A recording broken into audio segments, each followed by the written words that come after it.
ছেলেরা যদি 4টা বিয়ে করতে পারে তাহলে মেয়েদেরও 4টা কেন, মেয়েরা আরো বেশি করবে, কারণ মেয়েদের এনার্জি অলওয়েজ বেশি থাকে। ছেলেরা যদি 4টা বিয়ে করতে পারে তাহলে মেয়েরা পারবে না কেন? অবশ্যই পারবে, কারণ নারী পুরুষ সমান অধিকার। আর যদি একটা কথাই চিন্তা করি তাহলে মেয়েদের চেন কোনো কাজে লাগে না, চেন খুলে মুতার অধিকার তো তাদেরও আছে। মালে আসেন, একটা চাবি দিয়া যদি 4টা তালা খোলা যায় ওটাকে বলা হয় মাস্টার কি, আর একটা তালা যদি 4টা চাবিতেই খুলে সেটাকে বলা হয় খাঙ্কি।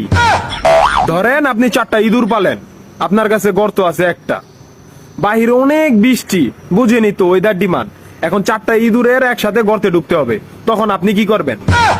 ধরলাম উপরে নিচে মিলাই আরো 2টা আছে, হ্যাঁ, তাহলে 4 নাম্বার ইঁদুরটা কই যাবো? কানের ফুটা দা না নাকের ফুটা দিয়া? হ্যাঁ, তার মধ্যে মাসের মধ্যে 7 দিন থাকে লকডাউন। আমি মানি, আমি না শুধু, সবাই মানে মেয়েদের অনেক পাওয়ার, মেয়েদের অনেক এনার্জি। তাহলে দেশের মধ্যে ঘন ঘন লোডশেডিং হয় কেন? আমার মাথায় কোনোভাবেই ঢোকে না। একটা ছেলে যদি 4টা বিয়ে করে, 4টা ঘরে যদি 10টা সন্তান থাকে, তারপরও বাপের নামে একটাই থাকবো। এখন আপনি যদি 4টা বিয়ে করেন, একটা সন্তান হয়, তাহলে বাপের নাম কি দিবেন?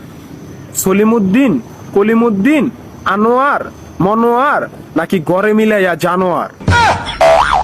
আপনি কি নারী না ঢাকা শহরের লোকাল গাড়ি? 30টা সিট ফুল, 20 জন দাঁড়ানো, তারপরও বলে পিছনে সিট খালি, ওঠেন তাড়াতাড়ি, পিছনে সিট খালি, ওঠেন তাড়াতাড়ি। শুধু এই সমস্ত মেয়েদের কারণে পুরা নারী জাতির সম্মানহানি হয়। আমাদের উচিত সিটি কর্পোরেশনের কুত্তা মারার ইনজেকশন দিয়া এদেরকে মেরে ফেলা, যাতে এদের জন্য অন্য কোনো মেয়েদের কেউ খারাপ নজরে না দেখে। মারানি কোনানকার।